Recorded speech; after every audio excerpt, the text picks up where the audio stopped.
इस कैमरे में देखना, टीवी मत देखना। नमस्कार, ओकिनावा प्रेजेंट्स चैंपियंस की जंग में आपका स्वागत है। आपके साथ मैं हूं मोनू चहल और हमारे साथ अखिल भी है। मुस्कुराता हुआ चेहरा इनका, क्योंकि चेन्नई सुपर किंग्स ने आईपीएल 2024 का पहला मुकाबला जीत लिया है और रॉयल चैलेंजर्स बेंगलोर को जो मजबूत दिखाई दे रही थी सीजन, उसको 6 विकेट से हराया अखिल जी। और एक तरफा मुकाबला लगा था कि यार कहीं ना कहीं चेन्नई फंस तो नहीं जाएगा, लेकिन उसके बाद सीएसके के पास शिवम दुबे नाम का तूफानी बैट्समैन जो आज एज ए इंपैक्ट प्लेयर खेला और क्या खूब खेला, सिंगल हैंडली उन्होंने मैच निकाल दिया लास्ट में आकर। और अखिल जी, ये पहली हार आरसीबी की, एक बार फिर से कैसे देखते हैं इस हार को आप? मोनू, शुरुआती हार के साथ हुई है आरसीबी की, और यार मैं तो टॉस के समय पे भी कहा था, प्रीव्यू में भी कहा था, पहले से ही कह रहा था कि यार आरसीबी चपॉक में नहीं जीत पाएगी। टॉस के समय पर मैंने एक बात कही थी कि आपने टॉस जीता है, पहले बैटिंग करने जा रहे हो, लेकिन चिराग ने बड़ी अच्छी बात कही थी कि सेकंड इनिंग में आपको स्पिनर्स चाहिए। आरसीबी की कमजोर कड़ी थी, उनके पास स्पिनर्स नहीं थे, वो उनके ऊपर भारी पड़ा। शिवम दुबे ने इंपैक्टफुल पारी खेली और लग रहा था हमको यार इंपैक्ट मतलब प्लेइंग लेवल में बंदा नहीं है, क्या इंजरी के चलते इंजरी कंसर्न को मौका नहीं मिला, लेकिन इंपैक्ट प्लेयर के तौर पर आए और आरसीबी की नींद उड़ा दी। यार देखिए, इस मैच को अगर आप देखोगे तो आरसीबी ने पहले टॉस जीता, उसके बाद बैटिंग करने का फैसला किया, टॉस उनके खेमे में आया, लेकिन उसके बाद आपको लगता है 173 रन इस विकेट के ऊपर, क्योंकि बैटिंग सरफेस विकेट था। जो फर्स्ट हाफ था उसमें नो बिल्कुल डोमिनेंस किया था बैट्समैनों ने, लेकिन सेकंड हाफ में जब चेन्नई सुपर किंग्स की बैटिंग स्टार्ट हुई तो वहां पर भी कुछ ठीक ठाक था। लेकिन भाई 11 से लेकर 16 ओवर के बीच अगर आप देखोगे अखिल जी, वहां पर गेम थोड़ा फंस के आया था, उसमें सारे के सारे बैट्समैन थोड़ा स्ट्रगल कर रहे थे। लेकिन शिवम दुबे ने आते ही जो छक्के लगाए हैं, और शिवम दुबे को आप कैसे देखते हो? क्योंकि हम हमेशा देखते हैं कि भाई शिवम दुबे जब तक इस टीम के साथ हैं ये टीम हार नहीं मानती, और आज भी उन्होंने मैच निकाल दिया। मुझे एक चीज सीएसके की बड़ी अच्छी लगी मोनू, आपने भी अगर गौर किया होगा, पहली ही बॉल से सेट होके आए थे, करेंगे या फिर मतलब पहली बॉल से मार के चलेंगे, वही कारनामा करके दिखाया। जिनके हराने ऋतुराज गायकवाड़, सचिन रविंद्र डेब्यू कर रहे थे, डेरिल मिचेल का सीएसके की जर्सी में डेब्यू था। आप देख लीजिए, रविंद्र जडेजा खुल के खेले, हर एक बल्लेबाज ने मैच्योरिटी दिखाई, खुल के अपनी क्षमताओं के हिसाब से कैलिबर के अकॉर्डिंग बल्लेबाजी की। मैसेज क्लियर था, आपको खुल के खेलना है, अटैक करना है, क्योंकि आरसीबी की कमजोर कड़ी उनकी बॉलिंग डिपार्टमेंट है। आप एक बार उनकी बॉलिंग डिपार्टमेंट को मतलब पहली बॉल से अगर अटैक कर दोगे ना, फिर आरसीबी मैच में आ ही नहीं पाएगा। वही इस मैच में देखने को मिला। आज भी ऐसा ही कुछ हुआ, क्योंकि ऋतुराज गायकवाड़, एक तरफ से ऋतुराज ने जिस तरीके से सिराज को जो चौके लगाए थे, वहीं से पता चल गया था कि मोमेंटम पूरी तरीके से सीएसके के पास है। और वैसे अगर आप देखोगे इस मैच को तो इसमें कई सारी ऐसी चीजें आपको दिखाई दी होंगी। जब टॉस जीतकर बैटिंग करने आई, वही फैफ ने जो बैटिंग की है आज अखिल जी, एक कहते ना उड़ा के खेलने वाली बैटिंग थी उनकी। उन्होंने जो 35 बनाए थे, बड़े तेज खेले, लेकिन विराट कोहली का जो कमबैक हुआ है 2 महीनों के बाद, विराट थोड़ा फंसे फंसे खेले। उसके बाद मैक्सवेल भी जल्दी आउट हो गए। 173। मैं फिर से आपसे ये पूछना चाहता हूं कि भाई स्कोर थोड़ा था या ठीक था इस विकेट के ऊपर? 78 पे 5 होने के बाद तो स्कोर ठीक था। मैंने तो प्रेडिक्शन की थी शायद 148 की। आप हंस रहे थे मेरे ऊपर, बहुत हंस रहे थे। 148 मैंने बोला था, लेकिन 173 किए। इसकी पूरी कर्टसी जाती है अनुज रावत को, विकेट कीपर बल्लेबाज, युवा खिलाड़ी है, और उसके अलावा दिनेश कार्तिक, डेब्यू अनुभवी बल्लेबाज। जिस तरीके की उनकी बल्लेबाजी हुई, 95 रनों की साझेदारी, 78 पर 5 से लेकर 173 पर 5 तक आरसीबी को लेके जाना, तारीफ तो करनी बनती है। लेकिन फाफ डुप्लेसिस की आपने बात की, शुरुआत अच्छी दिलाई, पहले विकेट के लिए 41 रन जोड़े थे। उनमें जब फाफ डुप्लेसिस आउट हुए मोनू, कोहली ने केवल 2 या 3 बोली खेली थी। मतलब आप देख लीजिए, हर एक गेंदबाज के ऊपर चढ़कर खेल रहे थे, दबाव बना रहे थे। बिल्कुल आपने इस टीम को अच्छी शुरुआत दिलाई। उसके बाद मौका बनता था पाटीदार के पास, मैक्सवेल के पास, लेकिन शायद पाटीदार को लगा कि वो अभी भी इंग्लैंड सीरीज में ही खेल रहे हैं। बिल्कुल। और ये देखिए, ग्लैन मैक्सवेल आते ही आउट हो गए पहली गेंद पर ही, और उसके बाद फिर रजत पाटीदार। इस खिलाड़ी का क्या किया जाए भाई, जब इंडिया इंग्लैंड सीरीज थी वहां नहीं कुछ खास कर पाए, और आज जब यहां मौका मिला तो आज भी यहां पर मैं वही कह रहा हूं ना कि इनके जहन में शायद अभी भी वही चल रहा है कि मैं इंग्लैंड सीरीज खेल रहा हूं। विराट कोहली 2 महीने के बाद मैदान पर लौटे, 20 गेंद 21 रन, 1 छक्का, स्ट्राइक रेट 105 का, टी20 क्रिकेट में 12,000 रन पूरे किए। अनुज रावत आरसीबी के लिए बड़ी अच्छी पारी खेली, 25 गेंदों में 48 नाबाद, 50 पूरी कर सकते थे, 4 चौके 3 छक्के, 192 का स्ट्राइक रेट, बड़ी शानदार पारी। मोनू, इस बल्लेबाज को लेकर हमेशा क्रिटिसाइज्म, पिछले सीजन में बड़ी इनकी वो हुई आलोचना की अच्छी शुरुआत नहीं देते, मिडिल ऑर्डर में बैटिंग का मौका भी मिलता था। डेरिल मिचेल आपके सामने 18 गेंदों में 22 रन, 122.22 का स्ट्राइक रेट। और ये दिनेश कार्तिक, अब देखिए दिनेश कार्तिक क्या फिर से कमबैक करना चाहते टीम इंडिया में, क्योंकि जिस तरह की बैटिंग उन्होंने की है भाई, आज 38 बनाए हैं 26 गेंदों पर, 78 में 5 हो गया था आरसीबी आरसीबी उसमें बैटिंग करने और जो पार्टनरशिप हुई थी, एक वक्त तो ऐसा लगा था कहीं 200 ना बन जाए स्कोर, क्योंकि सिर्फ 29 गेंदों पर 73 रन जोड़ दिए थे इन दोनों ने मिलकर। हालांकि वो लास्ट ओवर को उस तरीके से फिनिश नहीं कर पाया अच्छा, लेकिन फिर भी 173 अच्छा टोटल था। 174 का टारगेट जब आप चेज करने जाते हो, खासकर रचिन रविंद्र, इनके ऊपर बड़ी उम्मीदें थी। 37 इन्होंने बनाए, 15 गेंदों का सामना किया, 3 चौके 3 छक्के लगाए। ये टिपिकल खेले जैसे इनका अंदाज है, कुछ ऐसी बैटिंग की।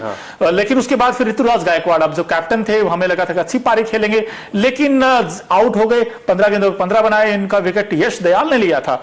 अब 3 चौके इन्होंने जरूर लगाए, लेकिन अजिंक्य रहाणे फिर से अजिंक्य रहाणे चमके हैं। 37 बनाए 15 गेंदों पर। ये एक अच्छी नॉक थी, एक कैमियो इनिंग कह लीजिए 37 की, लेकिन ये बड़ी यूजफुल नॉक थी। कैमियो इनिंग आपने सही कहा, कैमियो इनिंग आप कहेंगे 15 गेंदों में 37 रन, एक अच्छी पारी, एक अच्छे समय पर ये पारी है, क्योंकि पावर प्ले में बल्लेबाजी करने आ गए थे और जानते थे कि जो मैसेज इनको दिया गया था कि आपको खुल के खेलना है। रणजी में फॉर्म तलाश रहे थे, बिल्कुल फॉर्म में नहीं थे, लेकिन आज आईपीएल शुरू हुआ और दिखा दिया कि या T20 क्रिकेट में रहाणे से बढ़िया बल्लेबाज कोई नहीं है, क्योंकि जिस तरीके की बल्लेबाजी पिछले 2-3 सालों से रहाणे करते आ रहे हैं, काबिले तारीफ है। बिल्कुल काबिले तारीफ है। अगर वैसे भी अगर देखा जाए इस मैच में, तो भाई 2-3 बड़ी इंपॉर्टेंट आपको नॉक्स देखने को मिली हैं। चाहे आरसीबी की टीम की बात करें, सीएसके की बात करें, भाई सीएसके में जो ऊपर का टॉप ऑर्डर था, हमें लगा डेवन कॉनवे का वो कमी खली नहीं दी मेरे ख्याल से, क्योंकि जिस तरीके रचिन रविंद्रा ने, फिर रचिन रविंद्रा को कैसे देखते हैं आप, क्योंकि ओपन जब लेफ्ट राइट कॉम्बिनेशन के पास है ऋतुराज और रचिन रविंद्र, अब तो यही रहेगा मेरे ख्याल से सेटल। अजिंक्य रहाणे नंबर 3 ही खेलेंगे। रहाणे ने कुछ गलत नहीं किया, आज अच्छी बैटिंग की है।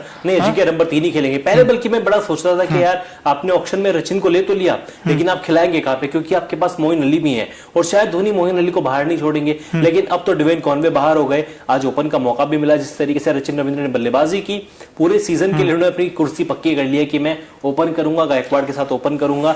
और न्यूज़रूम में बात भी चल रही थी कि किसी का कहना था कि इस सीजन की खोज साबित होंगे रचिन रविंद्र आईपीएल 2024 की। बिल्कुल खोज साबित होंगे, लेकिन आप भाई 174 का टारगेट डिफेंड क्यों नहीं कर पाए आरसीबी में? आपसे सीधा सवाल पूछता हूं। और मुकेश जी ने भी यही सवाल पूछा है, वो कह रहे हैं कि आप 173 बना के भी कैसे हार गए।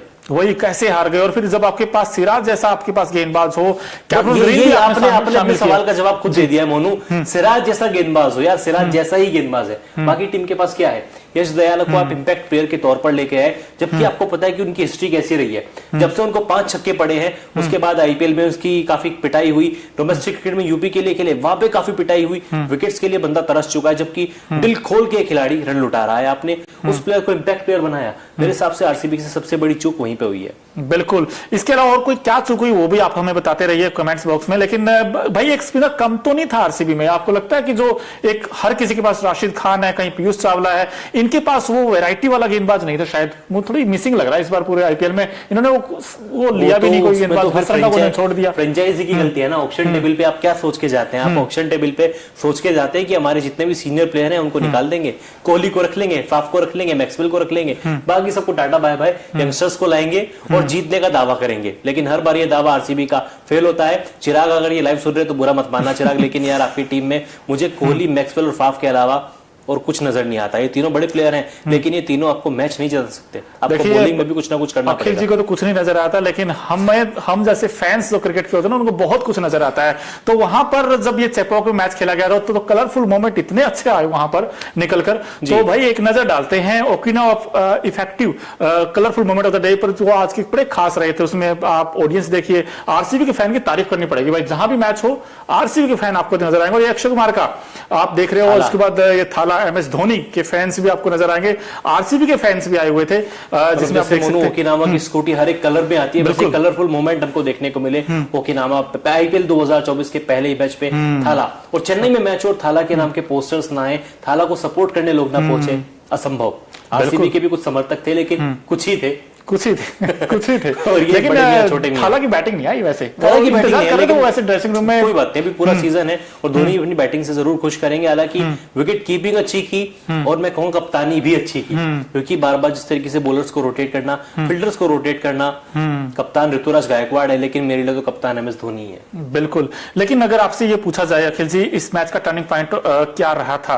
क्योंकि एक वो उस समय जब मोमेंटम उनके साथ था, 78-5 होने के बाद वो जिस तरीके से 173 सेंचुरी तक लेके गए, वो अच्छा नॉक थी, फिनिश अच्छा किया। लेकिन सीएसके के लिए turning point of the match क्या रहा आपको लगता है? सीएसके के लिए तो नहीं मिली, लेकिन आरसीबी की हार का टर्निंग पॉइंट मोनू मेरे हिसाब से 110 पर जब 4 थे, जब आपकी टीम स्ट्रगल कर रही थी, 13 ओवर खत्म हो चुके थे, आपने मयंक डागर के ओवर पूरे क्यों नहीं कराए? 10वें ओवर के बाद आरसीबी ने मयंक डागर को बॉलिंग क्यों नहीं दी, जबकि 2 ओवर में काफी कंजूस बॉलिंग की, केवल 6 रन दिए, विकेट उनको नहीं मिला, लेकिन आपको शायद मयंक डागर को बॉलिंग करानी चाहिए थी। यहाँ पे आरसीबी ने गलती की, क्योंकि आपको पता है कि आरसीबी चेन्नई के मैदान पे सेकंड इनिंग में स्पिनर्स का बोलबाला देखने को मिलता है। करण शर्मा ने भी 2 ओवर डाले, हालांकि थोड़े महंगे साबित हुए, लेकिन मुझे लग रहा है कि फाफ डु प्लेसिस को अपने गेंदबाजों का सही तरीके से उपयोग करना नहीं आया। बिल्कुल उपयोग करना नहीं है। हालांकि देखिए सीएसके ने बड़ा अच्छा यूज किया गेंदबाजों का, और हम लोग जब कहते हैं ना टर्निंग क्या ऐसा रहा था, जब मेरी नजर में जो टर्निंग रहा था वो था जो गेंदबाजी की है खासकर सीएसके की टीम ने। इस बार देखिए पथिराना नहीं थे इस टीम में, लेकिन उसके बाद भी जो कमबैक किया है इस टीम ने, बार बार देखिए धोनी में कुछ तो है यार इस टीम में, क्योंकि हर किसी को स्टार बना देते हैं ये, भले ही नाम उतना बड़ा ना हो, लेकिन फिर भी इस टीम में है ना हर कोई ऐसा लगता है स्टार है अखिल जी। बिल्कुल, क्योंकि जिस तरह का परफॉर्मेंस वो करते हैं, और ये टीम ऐसी यूनिटी और पोटेंशियल पर खेलती है, इसीलिए तो आप आइए एक नजर डालते हैं अखिल जी इस मैच के जो कहते हैं ना सेंटर ऑफ अट्रैक्शन क्या रहे थे इस पूरे मैच में। तो Okinawa effective player of the match पर नजर डाली जाए, जैसे ओकिनावा की स्कूटी कोस्ट इफेक्टिव है, ऐसे ही Okinawa effective player of the match मेरे लिए तो भाई यही है, क्योंकि 4 ओवर 29 रन दिए, और जिस तरीके मुस्तफिजुर रहमान ने बड़ी अच्छी गेंदबाजी की। हालांकि मुस्तफिजुर रहमान जिस तरीके के बांग्लादेश के लिए स्लो ओवर में गेंदबाजी करते हैं, वो जो यॉर्कर्स डालते हैं डेथ ओवर में, आज भी कुछ ऐसा ही काम किया उन्होंने। बल्कि मुझे डर था कि शायद ये खेलेंगे भी या नहीं खेलेंगे, क्योंकि अभी हाल ही में श्रीलंका के अगेंस्ट सीरीज में वो चोटिल हुए थे, आपने और मैंने उनकी रिपोर्ट बनाई थी, आपको याद होगा। लेकिन आज जिस तरीके से नजर आए, 4 ओवर की गेंदबाजी, लग ही नहीं रहा था कि 3 दिन पहले गेंदबाज को हैमस्ट्रिंग हुई है, खुल के गेंदबाजी की और 3 बड़े विकेट मोनू, कहने को तो 4 बड़े विकेट थे, लेकिन कोहली, रजत पाटीदार, क्योंकि पाटीदार का आईपीएल में बल्ला बोलते हैं, इसलिए मैं बड़ा विकेट कहूंगा, उसके फाफ डु प्लेसिस, और फिर कैमरून ग्रीन 17.5 करोड़ में लिए यार, 4 बड़े विकेट चटकाए, केवल 29 रन दिए। ये मुस्तफिजुर रहमान वैसे आंकड़े दिखा रहे हैं हम आपको, 4 ओवर में 29 रन दिए और 4 विकेट झटके हैं। हालांकि थोड़े से एक्सपेंसिव रहे, लेकिन जो इनकी जो खास बात थी, इनकी जो आर्ट है, उन पर उन्होंने स्किल पर काम किया है और गेंद थोड़ा आगे किया। इन्होंने बार बार बैट्समैन को खींच कर लेकर आ रहे थे कि भाई आप वाइड द क्रीज आपके आकर मारिए शॉट्स, लेकिन उसी में आरसीबी के बैट्समैन फंसते चले गए और 4 विकेट निकाले हैं। अब ये एक स्ट्राइक गेंदबाज बन गए इनके लिए, क्योंकि दीपक चाहर से बड़ी उम्मीदें रहती है, लेकिन दीपक चाहर कभी अंदर कभी बाहर, वो इंजरी का फैक्टर उनके साथ रहता है। लेकिन मुस्तफिजुर रहमान ने जिस तरीके की गेंदबाजी की है, कैसे देखते हैं अब इनके आने वाले अपकमिंग मैचेस में अखिल? यार पथिराना की कमी नहीं खलने दी, और सीएसके के पास अगर पथिराना ने पिछले सीजन जो काम किया था ना, शुरुआत में पावर प्ले में बॉलिंग करना, डेथ ओवर्स में आके 2 ओवर डालना, वो काम को अभी तक बखूबी मुस्तफिजुर रहमान ने निभाया है। हालांकि डेथ ओवर में थोड़ी पिटाई हुई, जहां पर अनुज रावत और दिनेश कार्तिक ने उनके खिलाफ रन बनाए, लेकिन ठीक है, पहला मैच था, 4 विकेट भी उनके खाते में आए। आने वाले मैचेस में कॉन्फिडेंस बढ़ेगा, ऋतुराज गायकवाड़ का कॉन्फिडेंस बढ़ेगा जब उनको बॉलिंग देंगे, तो एक पथिराना की अभी तक कमी नहीं खली। बिल्कुल, लेकिन आरसीबी के पॉइंट ऑफ व्यू से देखा जाए अखिल जी, अब उनको क्या नया करना होगा, क्योंकि अब आगे आने वाले मैचेस में क्या उनको बॉलिंग चेंजेस कुछ करने पड़ेंगे, क्योंकि मजबूरी भी हो गई उनकी बॉलिंग में? करने तो पड़ेंगे मोनू।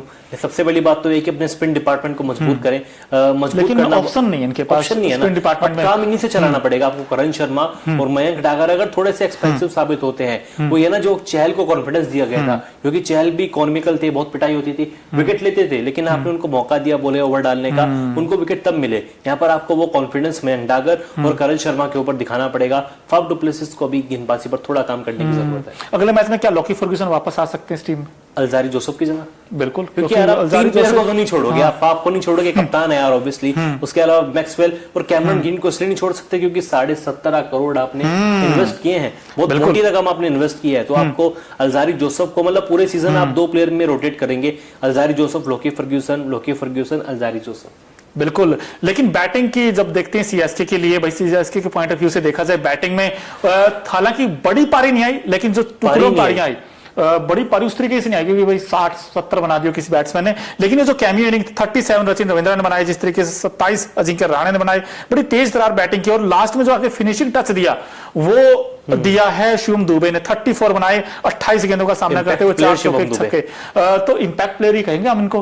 वैसे तो रचिन रविंद्र ने भी अच्छा स्टार्ट दिया था, उसके बाद ऋतुराज गायकवाड़ ने भी एक अच्छी प्लानिंग वाली बैटिंग की, जिनको पता था कि पूरी तरीके से जस्टिफाई अगर इस मैच में किसी ने किया है, और अभी तक इंपैक्ट प्लेयर के रोल को किसी ने जस्टिफाई किया है, तो वो शिवम दुबे थे। हालांकि इंपैक्ट प्लेयर तो यश दयाल भी थे, लेकिन 3 ओवर 28 रन 9.3 की इकॉनमी, एक विकेट ऋतुराज गायकवाड़ का आया, लेकिन बहुत देर कर दी यार, वो मेहरबान बहुत देर हो गई आते आते। बिल्कुल मेहरबान, बड़ी देर हो गई, लेकिन फिर भी कहीं ना कहीं तो ये सवाल रहेगा आरसीबी के पॉइंट ऑफ व्यू से कि भाई आप हर सीजन में अखिल जी हम देखते हैं कि इनके पास बैट्समैन तो बड़े बड़े हैं, बड़े नाम है इनके पास, ना कि नाम बड़े और दर्शन छोटे। दर्शन छोटे नहीं, कई बार बैटिंग अच्छी कर देते हैं, लेकिन फंसती इनकी टीम कहां? बॉलिंग में। और बॉलिंग डिपार्टमेंट कब पूरा हिस्ट्री अगर आप उठा के देखोगे भाई बैटिंग बहुत आउटस्टैंडिंग करता है इनका हर बार। एक दो मैच अगर आप छोड़ दें वो अलग चीज है, बट ये कब तक ये सहते रहेंगे? मतलब कब तक ऐसे नहीं चैंपियन बनेंगे?